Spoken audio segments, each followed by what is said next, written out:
Hello दोस्तों, नमस्कार। तो आज हम रिपेयर करेंगे 19 इंची की क्राउन कंपनी की एलसीडी टीवी। तो ये टीवी है। तो इसका प्लग हमने पावर बोर्ड में लगा दिया है, लेकिन यहाँ पे का इंडिकेटर नहीं जल रहा है कहीं। तो इसको खोलते हैं और देखते हैं इसमें क्या फॉल्ट है। तो दोस्तों, इसके स्क्रू हम खोल लेते हैं सभी।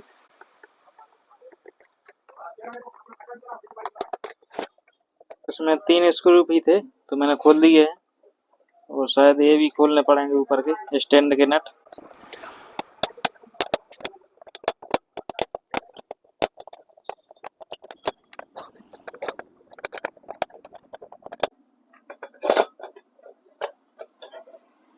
तो इसको अब हम खोल लेते हैं इसका बैक कवर।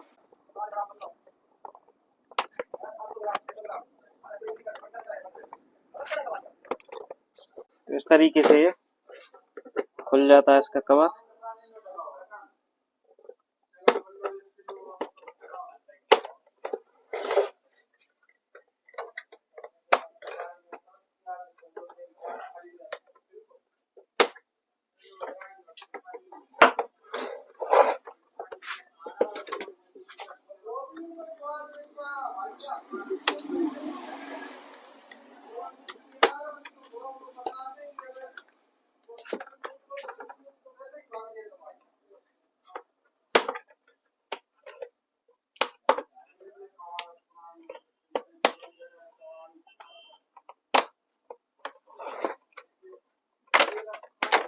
इसको साइड में रख देते हैं और इसका डिस्प्ले ऊपर उठा लेते हैं।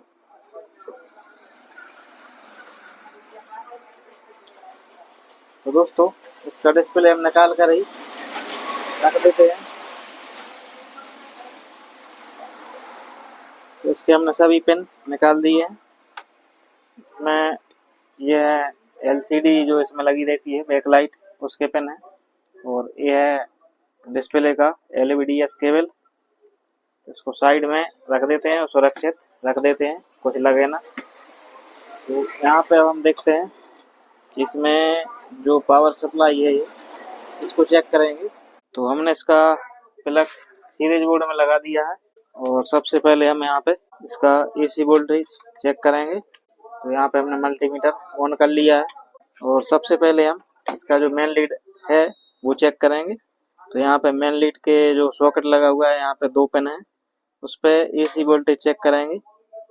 तो यहाँ पे AC 246 वोल्ट या 47 वोल्ट यहाँ पे आ रहे हैं। तो इसका मेन लीड है जो वो ठीक है। और यहाँ पे एक फ्यूज लगा हुआ है, ये छोटा सा दिख रहा है फ्यूज। तो इसको भी मैं चेक करके दिखाऊंगा। तो यहाँ पे इसको चेक करते हैं। अगर ये फ्यूज सही होगा तो इसका जो रेड इंडिकेटर है मल्टीमीटर का, ये वाला, ये जलेगा। तो यहाँ पे हम चेक करते हैं इसको। तो यहाँ पे ये वोल्टेज दिखा रहा है। अगर फ्यूज खराब हो जाता है तो फिर वो वोल्टेज दिखाता है। तो यहाँ पे पूरा का पूरा AC वोल्टेज आ रहा है, AC 247। तो ये फ्यूज खराब हो चुका है, इसलिए ये वोल्टेज यहाँ पे दिखाता है। और ये काला काला भी हो गया है, आप देख पा रहे होंगे, यहाँ पे काला हो गया। तो सबसे पहले हम इसका फ्यूज चेंज करेंगे। तो हम पावर सप्लाई को यहाँ पे खोल लेते हैं। यहाँ पे हमने पावर सप्लाई को खोल लिया है और यहाँ पर कैपेसिटर तो ठीक दिख रहे हैं, सभी कैपेसिटर कोई खराब नहीं है। तो इसका फ्यूज हम डीसोल्ड करके निकाल लेते हैं।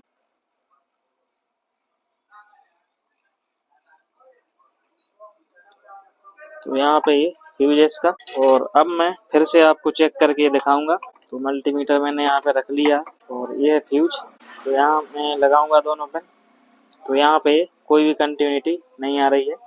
अगर ये सही होता है फ्यूज तो यहाँ पे 0 वैल्यू आती है और इसका रेड इंडिकेटर जलने लगता है। तो दोस्तों, इसी फ्यूज पर हम एक जम्फर लगाएंगे, क्योंकि इसकी साइज का फ्यूज हमारे पास नहीं है। तो यहाँ पे एक पतला सा वायर ले लेना है और यहाँ पे जम्फर लगा देना है। तो ये फ्यूज का ही काम करता है।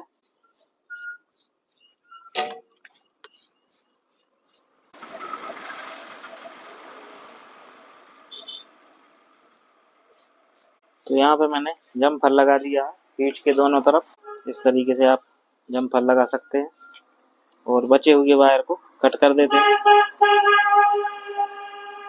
और ये फ्यूज अब हम वापस जहाँ से निकाला था वहाँ पर ये लगा देते हैं।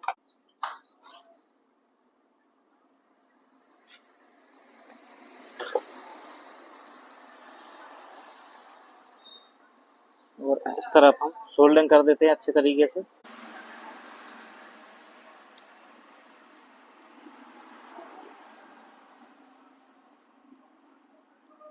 तो दोस्तों यहाँ पे हमने फ्यूज लगा दिया है और सोल्डरिंग कर दी है और अब हम इसको चालू करके देखेंगे। लेकिन जो पावर सप्लाई है इसका फ्यूज ऐसे ही नहीं चला जाता, इसमें कुछ शॉर्ट हो गया होगा, तो वो चालू करने के बाद पता चलेगा। तो इसका प्लग हम पावर बोर्ड में लगाएंगे। तो यहाँ पे मैंने पावर बोर्ड में प्लग लगाया है, लेकिन यहाँ पे सीधे बल्ब एकदम फुल जल रहा है, आप देख पा रहे होंगे। ये सीधे बल्ब है जो जल रहा है फुल। और इसका प्लग निकालता हूँ, ये बंद हो जाता है। और प्लग लगाया फिर जल गया सीरीज बल्ब। तो इसमें कुछ अभी भी शॉर्ट है, तो वो चेक करेंगे इसमें क्या शॉर्ट है। तो यहाँ पे हम चेक कर लेते हैं सबसे पहले इसका लाइन फिल्टर। तो यहाँ पर ये फ्यूज तो ये ठीक हो ही गया है। यहाँ पे मल्टीमीटर रखता हूँ और फ्यूज भी चेक करके मैं आपको बताऊंगा। तो यहाँ पे फ्यूज सही बताने लगा है। और जो लाइन फिल्टर इस पर देख लेते हैं, तो ये भी ठीक दिखा रहा है और यहाँ पर ये भी ठीक दिखा रहा है।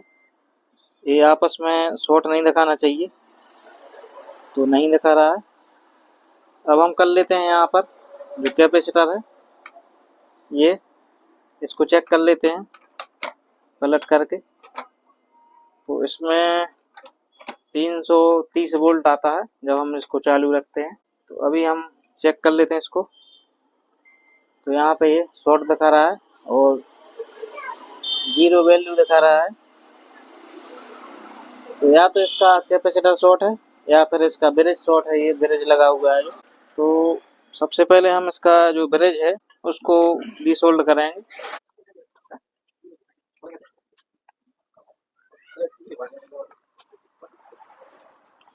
तो यहाँ पे मैंने इसका ब्रिज ओपन कर लिया है और अब हम देखते हैं इसकी शॉर्टेज हटती है या नहीं। तो यहाँ पे जो कैपेसिटर था उसी पर हम देख रहे हैं। तो यहाँ पे अभी भी शॉर्टिंग बता रहा है।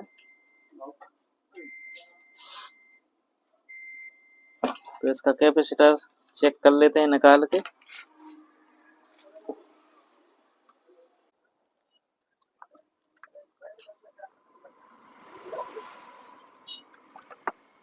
ये निकाल लिया हमने कैपेसिटर और इसको चेक करते हैं। यहाँ पे मल्टीमीटर इसको शॉर्ट नहीं दिखा रहा है। ये कैपेसिटर है जो सही है। तो ये वापस लगा देते हैं। तो कैपेसिटर हमने वापस लगा दिया है और इसका जो हमने ब्रिज निकाला था उसके पिन भी चेक कर लेते हैं। तो यहाँ पे देख लेते हैं। तो ये भी शॉर्ट नहीं दिखा रहा है, तो इसका ब्रिज भी सही है, ब्रिज भी ठीक है इसका। तो ब्रिज को भी हम ज्यों कहते हैं लगा देते। तो हमने ब्रिज को अच्छे से सोल्ड कर दिया है। अब हमें शक होता है इस पर जो इसका मॉसफेट लगा हुआ है, ये निकाल के चेक करेंगे, यही खराब हो सकता है। तो यहाँ पे इसको हम डीसोल्ड कर लेते हैं।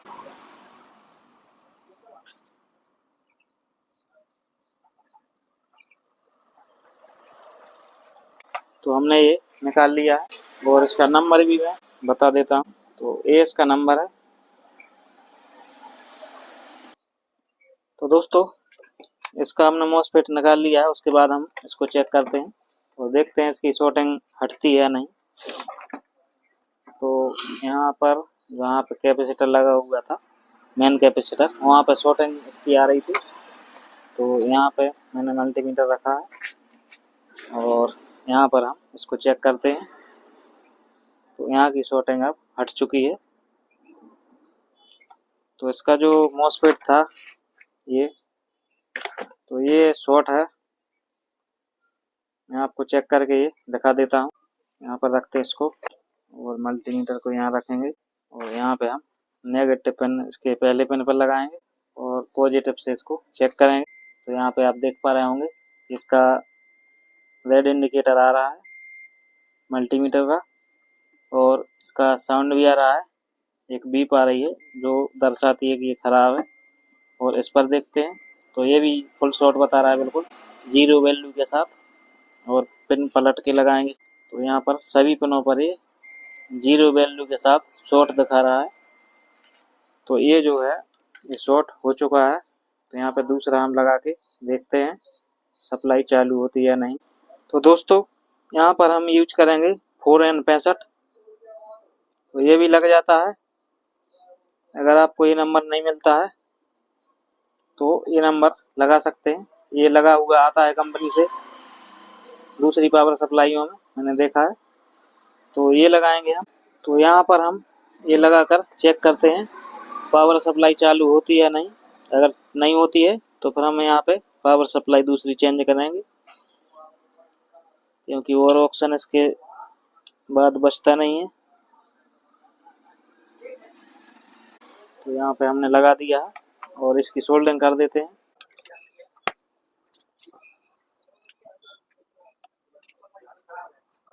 तो यहाँ पे मैंने सोल्डरिंग कर दी है और अब हम इसको चालू करके देखेंगे। यहाँ पे साफ कर देता हूँ थोड़ा। तो दोस्तों अब हम इसको चालू करके देख लेते हैं।